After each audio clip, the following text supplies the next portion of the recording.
Hello friends, welcome to our YouTube channel Edu Guidance. Please like, share and subscribe. तो आज का हमारा topic है बैंकिंग। बैंकिंग में हम पढ़ते हैं कमर्शियल बैंक एंड आरबीआई के बारे में। तो कमर्शियल बैंक है क्या? वो बैंक जो पब्लिक के डिपॉजिट्स को एक्सेप्ट करता है और जो पब्लिक को मनी लैंड करता है, यानी कि लोन लैंड करता है, लेंडर होता है, वो बैंक हमारे कमर्शियल बैंक कहलाते हैं। इसके एग्जाम्पल हम कह सकते हैं state bank of India, Punjab national bank, Canara bank and etcetera. चलिए आइए देखते हैं function of the commercial bank. Basically यहाँ पे टू टाइप्स ऑफ फंक्शंस है कमर्शियल बैंक के, primary function and the secondary function. Primary functions में मेजर फंक्शन होता है एक्सेप्टिंग डिपॉजिट।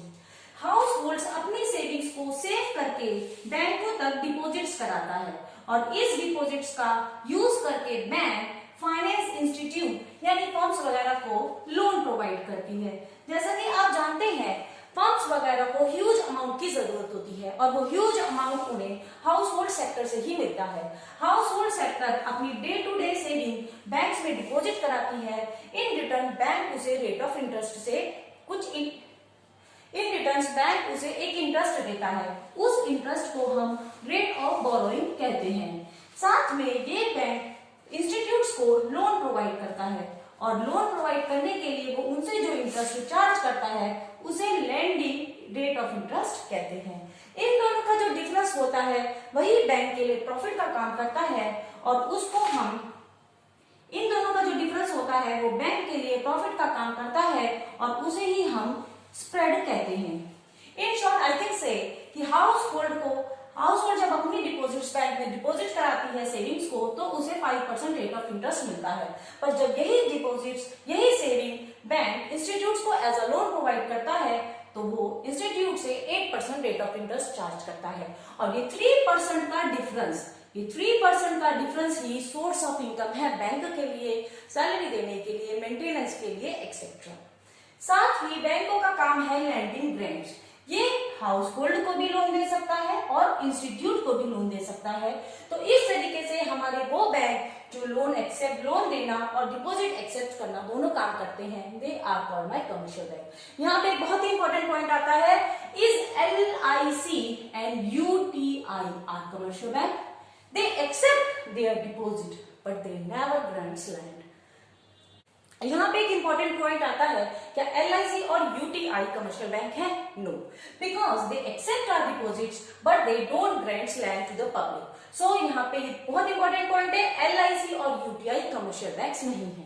चलिए जानते हैं कि कमर्शियल बैंक हाउस होल्ड से किस तरीके से डिपॉजिट्स लेता है। सेविंग अकाउंट, यहाँ पे हाउस होल्ड अपनी रेगुलर सेविंग को एक अकाउंट में डिपॉजिट कराती है जिसका रेट ऑफ इंटरेस्ट लेसर होता है।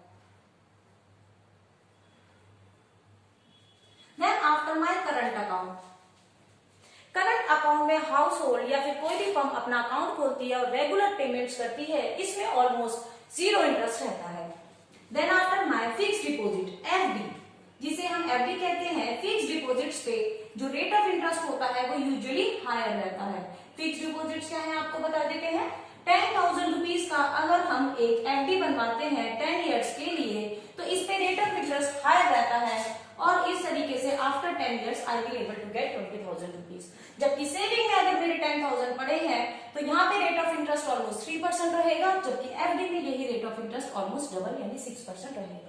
इसका पॉजिटिव नेगेटिव दोनों पॉइंट है। यहाँ पे मैं एक तरीके से प्रॉमिस कर रही हूँ फर्म को, बैंक को, कि मैं ये 10,000 आफ्टर 10 years ही लूंगी, क्योंकि मैं कमिटमेंट साइन कर रही हूँ तो obviously they are able to invest my 10,000 to somewhere in the firm, या फिर वो अच्छे से लैंड कर सकते हैं, लोन पे दे सकते हैं, तो इसीलिए मुझे रेट ऑफ इंटरेस्ट ज्यादा लेता है। इंपॉर्टेंट पॉइंट बताना चाहूंगी यहाँ पे, अगर कोई भी पर्सन अपनी इस FD को बिफोर द फिक्स पीरियड अगर तोड़वाना चाहता है, वापस लेना चाहता है, सपोज कि after 5 years I need this money, तो यहाँ पे कंपनी बैंक मुझे अलाउ करता है अपने पैसे लेने के लिए, बट वो जो रेट ऑफ इंटरेस्ट होगा फिर वो सेविंग वाला मुझको प्रोवाइड किया जाएगा। तो यहाँ पे सेविंग अकाउंट, करंट अकाउंट और फिक्स डिपॉजिट 3 तरीके की फॉर्म में मैं अपना पैसा कमर्शियल बैंक में डिपॉजिट्स करा सकती हूँ। तो आइए जानते हैं कि कमर्शियल बैंक कैसे हमें लोन प्रोवाइड करते हैं। इसमें फर्स्ट केस आता है हमारा कैश क्रेडिट का।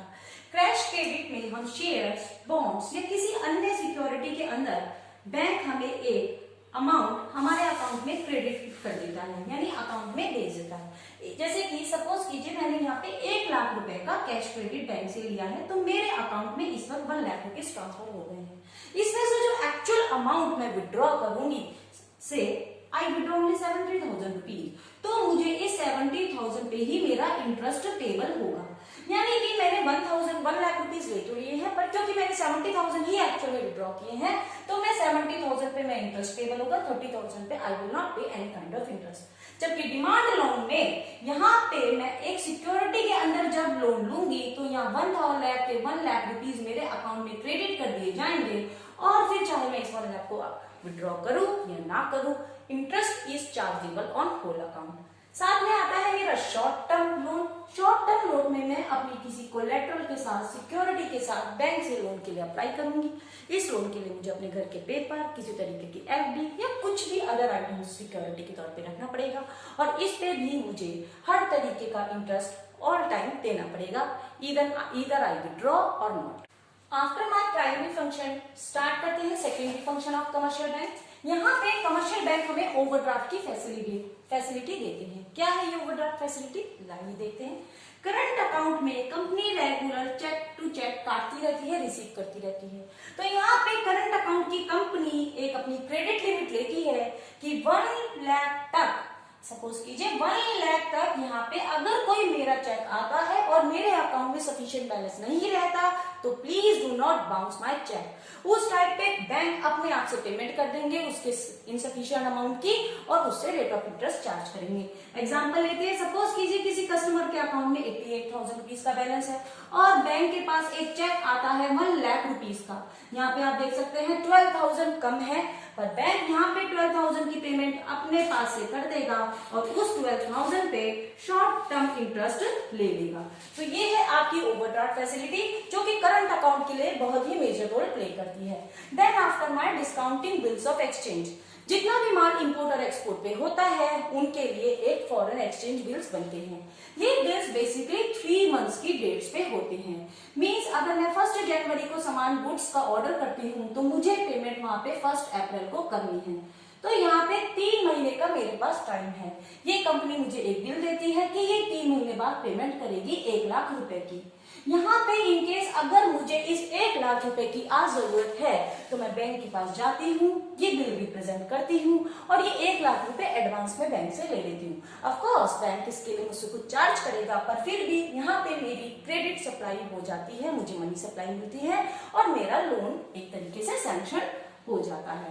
Then after agency function, commercial bank बहुत सारे फंक्शंस एज एन एजेंट भी करती हैं। आइए वो देखते हैं। आइए जानते हैं कमर्शियल बैंक के एजेंसी फंक्शन के बारे में। सबसे इंपॉर्टेंट काम फंड्स को इधर उधर ट्रांसफर करना। इस एक कंपनी से दूसरी कंपनी में एनईएफटी के थ्रू, एनईएफटी के थ्रू, आरटीजीएस के थ्रू, या किसी और मीडियम के थ्रू, यानी कि कंपनीज फंड्स को, बैंक्स फंड्स को ट्रांसफर करते हैं डेबिट कार्ड, क्रेडिट कार्ड और तरह मीडियम्स के साथ में ये हर तरीके की पेमेंट भी करते हैं, कलेक्शंस भी करते हैं। आप अपना इंश्योरेंस बिल, अपना रेंट, अपनी सब्सिडी, किसी भी तरीके की डोनेशन बैंक्स के थ्रू पेंशन कर सकते हैं। ये फॉरेन एक्सचेंज और सिक्योरिटीज की खरीदा और बेची भी करते हैं। साथ में इनकम टैक्स कंसल्टेंसी भी देते हैं कि टैक्स के लिए कौन से फॉर्म भरने हैं, 15G या जो भी फॉर्म बैंक प्रोवाइड करता है आपको टैक्स के एज अ कंसल्टेंट के रूप में। साथ में ये एग्जीक्यूटिव ट्रस्टी का काम करते हैं, और आपको कस्टमर को लोकल फैसिलिटी भी प्रोवाइड करते हैं। इसके साथ कमर्शियल बैंक के वेरियस फंक्शन है। Let's move on. तो सबसे इंपॉर्टेंट काम जो हमारे कमर्शियल बैंक का है, दैट इज मनी क्रिएशन। आइए स्टार्ट करते हैं मनी क्रिएशन से। मनी क्रिएशन क्या है? मनी क्रिएशन को हम क्रेडिट क्रिएशन भी कहते हैं, या फिर क्रिएट क्रेडिट। कैसे बैंक, कमर्शियल बैंक क्रेडिट को क्रिएट करते हैं, आइए देखते हैं। कमर्शियल बैंक का बेसिक पर्पस होता है डिपॉजिट्स को कलेक्ट करना और उस डिपॉजिट्स से लोन देना, पर कमर्शियल बैंक अपना सारा 100% डिपॉजिट्स को लोन में नहीं दे सकते। यहाँ पे आरबीआई एक बहुत बड़ा रोल प्ले करता है, और आरबीआई बैंक्स को, यहाँ पे बैंक से मेरा मतलब किसी एक पर्टिकुलर बैंक से नहीं है, बैंक्स मतलब all commercial banks termed as bank. तो यहाँ पे सारे ही बैंक, आरबीआई सारे बैंक्स को इंस्ट्रक्ट करता है कि वो एक फिक्स्ड परसेंटेज, जिसे हम मींस लीगल रिजर्व रेशियो कहते हैं, उसके अंडर वो एक फिक्स्ड परसेंट को अपने पास डिपॉजिट करके रखेंगे। जैसे कि मैं यहाँ पे कह सकती हूँ, मान लीजिए मेरा लीगल रिजर्व रेशियो यहाँ पे 20% है, तो बैंक को 20% अपने पास ऐसा बैकअप रखना ही पड़ेगा और बाकी वो 80% को ही लैंड कर सकती है। आइए इसे थोड़ा ऐसे समझते हैं। मान लीजिए किसी कस्टमर ने टोटल बैंकों के पास इनिशियल डिपॉजिट 1000 रुपीज आता है। 1000 रुपीज में आने के बाद LLR कहता है, अगर LLR 20% है, मींस RBI कह रहा है कि बैंकों को 20% का बैकअप रखना पड़ेगा। यहाँ पे 20% के बैकअप का means 200 as a reserve as a deposit रखने पड़ेंगे। तो बैंक के पास नाउ 800 रुपीज फ्री है फर्दर लोन देने के लिए। तो यहाँ पे कमर्शियल बैंक 1000 रुपीज में से 200 रुपीज का बैकअप रखेगा और 8000 रुपीज को एज अ लोन ट्रांसफर कर देगा। ये लोन घूम फिर के पब्लिक के पास जब जाएगा, या तो पब्लिक इससे कोई पेमेंट करेगी, सेल परचेज करेगी और इस तरीके से ये पैसा रोटेट होते हुए किसी ना किसी बैंक के पास वापस पहुंच जाएगा। यहाँ पे फिर जब बैंकों के पास 800 रुपीज आएंगे, उसका 20% फीस 160 रुपीज एज अ बैकअप रखा जाएगा और बाकी बचे हुए 640 रुपीज ट्रांसफर कर दिए जाएंगे। अगेन 640 रुपीज जो कि एज अ लोन दिए गए हैं, फिर से घूम फिर के कमर्शियल बैंक्स के पास लौटेंगे और उसके बाद फिर से 20% means 128 rupees as a backup रख लिया जाएगा और बाकी 512 रुपीज चलते चल जाएंगे। तो ये मेरा प्रोसेस चलता रहेगा और ऐसा करते करते जब मैं लास्ट में देखूंगी तो मैं देखती हूँ कि मेरे ये 1000 रुपीज 5000 रुपीज में कन्वर्ट हो चुके हैं और यहाँ पे मेरा बैंकों के पास 1000 कॉल ओवर बैकअप है और 4000 रुपीज ऐसा मनी रोटेट हो चुके हैं। तो ये मेरा मनी मल्टीप्लायर यहाँ पे बहुत इंपॉर्टेंट डेफिनेशन निकलती है, my money multiplier. Money multiplier means initial deposit कितने गुना बन गया है, that depends upon the 1/LRR means 1/20%। 20% को सॉल्व करते हैं, परसेंटेज हटाने के लिए एज यूजुअल 100 से मल्टीप्लाई तो 5 टाइम्स, यानी 1000 रुपए इनिशियल डिपॉजिट अपना 5 टाइम्स हो चुका है। यहाँ पे भी बिल्कुल ऐसे ही हुआ था, 1000 रुपए से हमने स्टार्टिंग की थी जो कि अब 5000 पे पहुंच गई है। तो इसीलिए कमर्शियल बैंक्स को ये इंस्ट्रक्शन दिए जाते हैं RBI के थ्रू, आपको कुछ रिजर्व्स बनाने हैं। ये रिजर्व्स क्यों बनाए जाते हैं?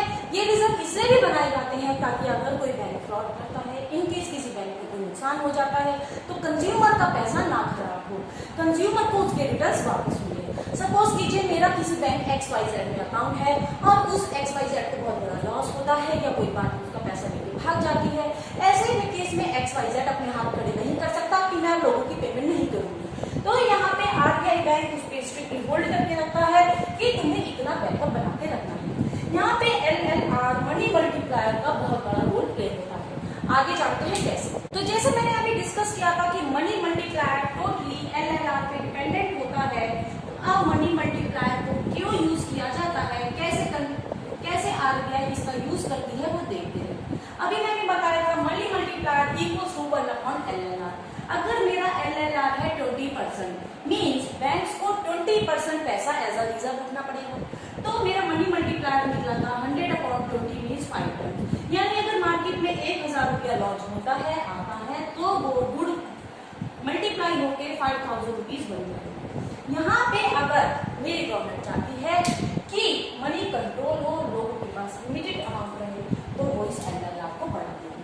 सपोज कीजिए दूसरे केस में मेरे पास LLR है 25%, तो यहाँ पे मेरा मनी मल्टीप्लायर होगा 100/25 मींस 4 टाइम्स, तो यहाँ मेरा 1000 rupees only converted into 4000 rupees.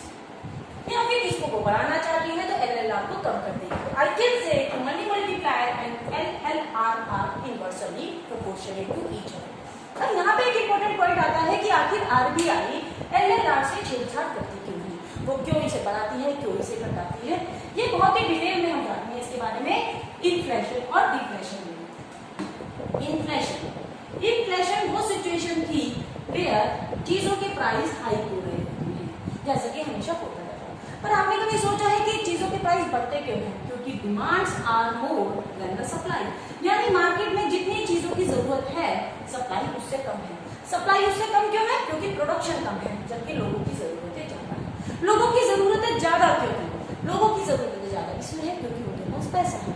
अगर गवर्नमेंट इस मनी सप्लाई को रोक दे, यहाँ पे यानी LLR अगर 50% कर दी जाए तो लोगों के पास लिमिटेड पैसा रहेगा क्योंकि वो पैसा बैंक में एज अ बैकअप पड़ा हुआ है। और इस तरीके से मनी मल्टीप्लाई मेरा सिर्फ 2 टाइम्स रह जाएगा, यानी कि 1000 रुपीज ओनली 2000 रुपीज में कन्वर्ट होंगे। लोगों को लोन कम मिलने लगेगा, क्यों? क्योंकि RBI बैंक्स को तो अपना बैकअप बना के रखना पड़ेगा, वो लोन प्रोवाइड ही नहीं कर पाएंगे। और जब वो लोगों को लोन नहीं देंगे तो लोगों के पास सोर्स ऑफ इनकम कम रहेगा। ऐसे में इन्फ्लेशन और डिफ्लेशन की सिचुएशन को कंट्रोल करने के लिए गवर्नमेंट LLR को टाइमली बढ़ाती और घटाती रहती है। याद रखिएगा LLR ज्यादा होना भी सही नहीं है क्योंकि सारा पैसा अगर एज अ रिजर्व भी रखा जाएगा, इन्वेस्टमेंट नहीं होगी, लोगों के प्रोडक्शन के लिए लोन नहीं मिल पाएगा, तो फिर हमारे देश का प्रोडक्शन भी बढ़ेगा। तो सप्लाई बढ़ाने के लिए क्या जरूरी है कि लोगों को फंड्स मिले, लोन मिले, फाइनेंस मिले।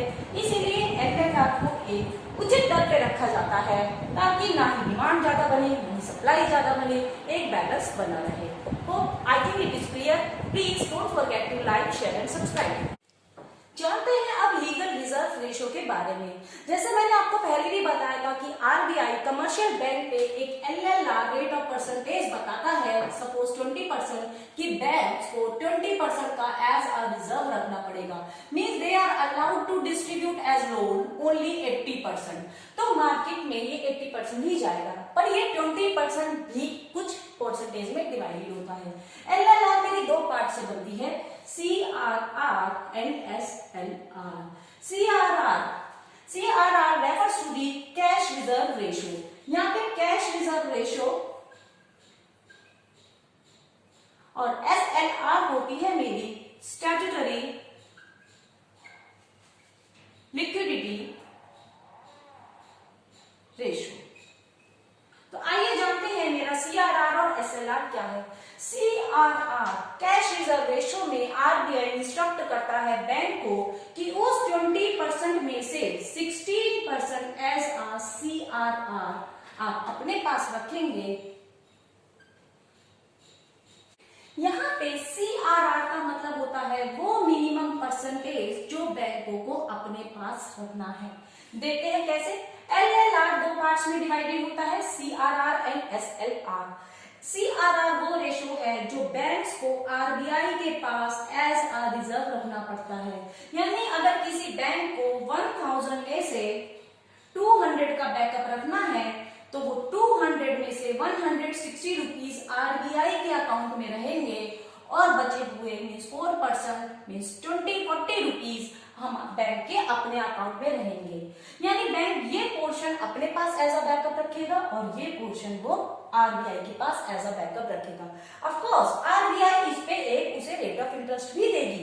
It is just similar like the saving account of public. जैसे पब्लिक अपना सेविंग अकाउंट में पैसा जमा कराती है, उसे एक कम रेट ऑफ इंटरेस्ट मिलता है। इसी तरीके से बैंक्स अपना पैसा RBI के पास एज अ बैकअप स्टोर कराते हैं और उसे एक रिजर्व मिलता है।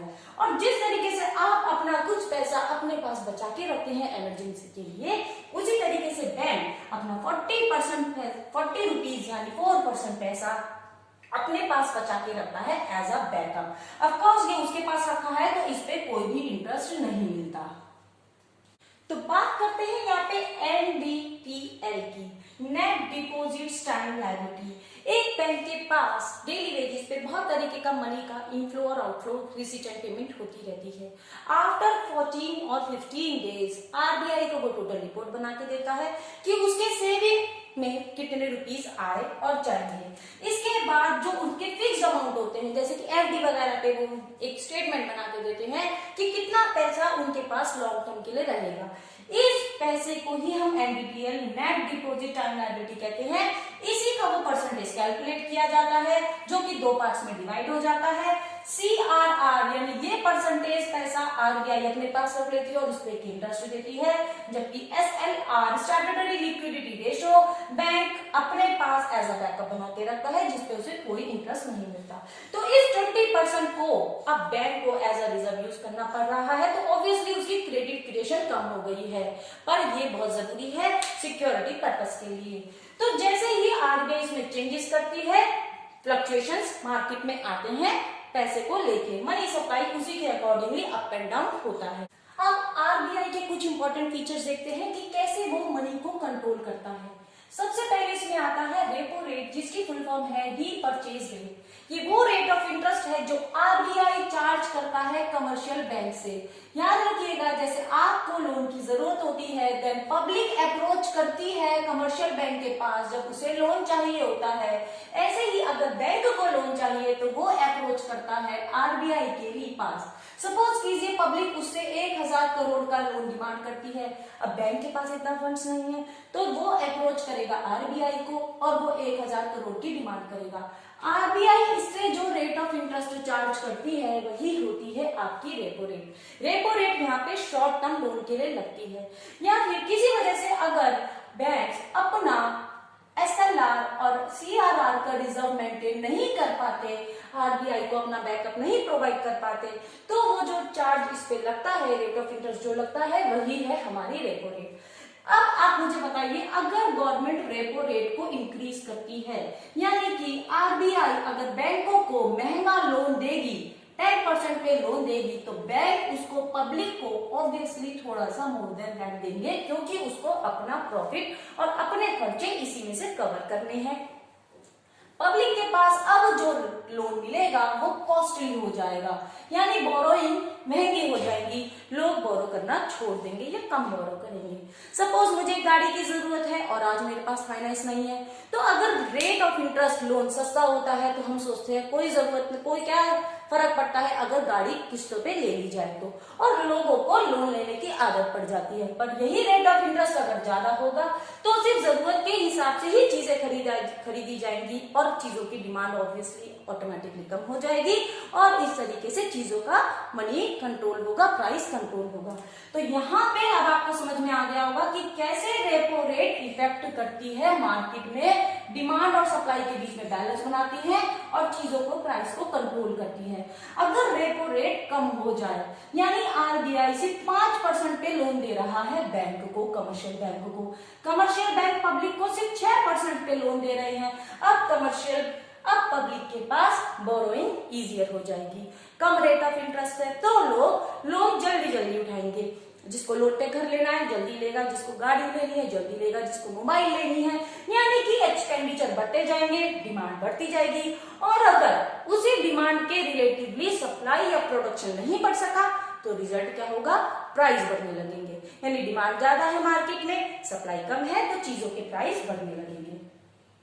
सिमिलरली होती है हमारी बैंक रेट, डिस्काउंट रेट, पर ये लॉन्ग टर्म के लिए होती है, यानी बैंक अगर लॉन्ग टर्म के लिए लोन उठाता है तो यहाँ पे बैंक रेट उसे डिस्काउंट रेट कहते हैं। इसमें भी सिमिलर इफेक्ट पड़ता है। अगर आपका ये ज्यादा होगा, यानी कि अगर आपकी बैंक रेट ज्यादा होगी तो ऑब्वियसली बैंकों को, कमर्शियल बैंकों को लोन कॉस्टली मिलेगा, उनको कॉस्टली मिलेगा तो पब्लिक को भी लोन महंगा मिलेगा। तो आप समझ सकते हैं मेरी रेपो रेट और बैंक रेट यहाँ पे क्रेडिट क्रिएशन में कितना बड़ा रोल प्ले करती है। मार्केट को प्राइस की स्टेबिलिटी मेंटेन करने के लिए गवर्नमेंट को ये रेगुलर चेंज करनी पड़ती है। देन आफ्टर मेरा थर्ड पॉइंट आता है ओपन मार्केट ऑपरेशन। यहाँ पे आरबीआई कुछ सिक्योरिटीज को और बॉन्ड को होल्ड करती है, या तो उन्हें खरीदती है या उन्हें बेचने का काम करती है। जानते हैं, चलिए चलते हैं, समझते हैं इनके इफेक्ट्स को। जब आरबीआई ओपन मार्केट में सिक्योरिटीज या बॉन्ड को सेल के लिए छोड़ देती है, उससे क्या होता है, बैंक्स या फिर पब्लिक सेक्टर कोई भी जब इन सिक्योरिटीज को खरीदता है तो पैसा घूम के आरबीआई यानी बैंक्स के पास आ जाता है और बैंकों के पास फंड्स कम हो जाता है। सिमिलरली जैसा कि आप कोई प्रॉपर्टी खरीदते हैं या फिर आप कोई एसेट खरीदते हैं तो आपके पास फंड्स की कमी आ जाती है।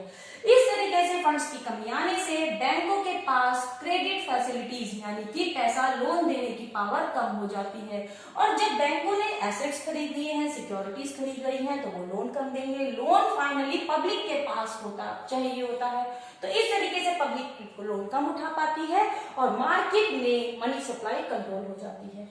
इसी के अगेंस्ट अगर ये इसकी परचेज स्टार्ट कर देती है, यानी आरबीआई कहती है I am ready to purchase the securities and the bonds of banks, तो यहाँ पे बैंक्स अब अपनी प्रॉपर्टी को बेचेंगे आरबीआई को, आरबीआई उनको बदले में मनी देगा। ये मनी क्रेडिट क्रिएशन करेगी।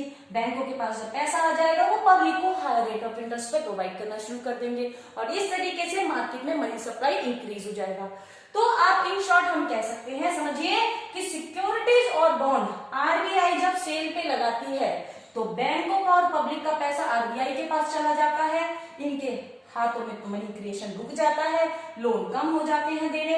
इसी के अगेंस्ट अगर ये उनकी परचेज पे अलाउ करते हैं कि आइए मुझे अपने बॉन्ड्स बेच दीजिए, बदले में मैं आपको कैश दूंगा, ऐसे में बैंकों के पास कैश आ जाता है, वही cash as a loan public के पास पहुंचता है और मनी सप्लाई बढ़ जाती है। Then after my legal reserve ratios, जो कि मिक्सअप होता है सीआरआर का, एसएलआर का, ये एक तरीके से आरबीआई की तरफ से इंस्ट्रक्शंस है बैंक्स को कि कितने परसेंट का उन्हें बैकअप बना के देना है और कितने परसेंट का उन्हें एज अ लोन वो क्रेडिट प्रोवाइड कर सकते हैं।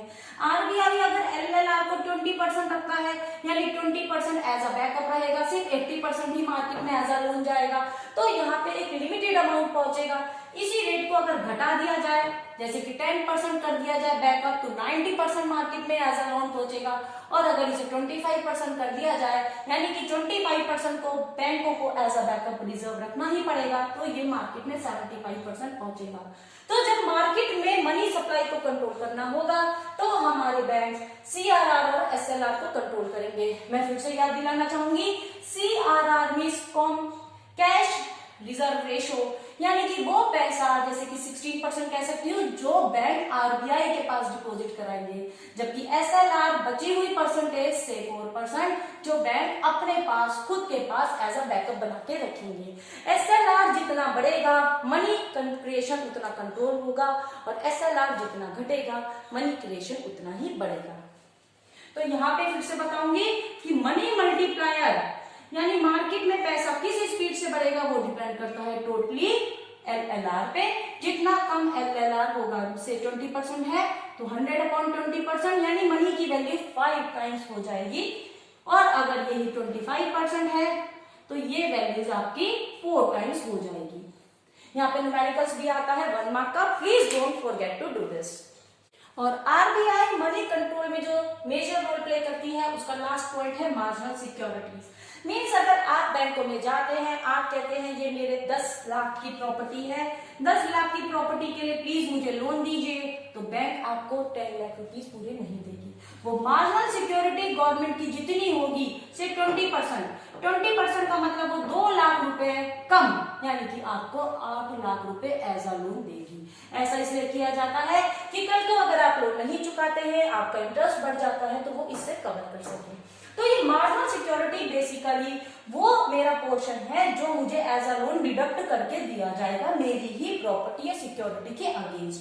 सिमिलरली अगर आरबीआई मार्जिनल सिक्योरिटी को बढ़ा देती है, यानी ये वैल्यू बढ़ा देती है, तो मुझे प्रोवाइड होने वाले लोन की वैल्यू ऑब्वियसली कम हो जाएगी और जब मुझे लोन कम मिलेगा तो मनी क्रिएशन ऑब्वियसली कम हो जाएगी। इसी के अगेंस्ट अगर मार्जिनल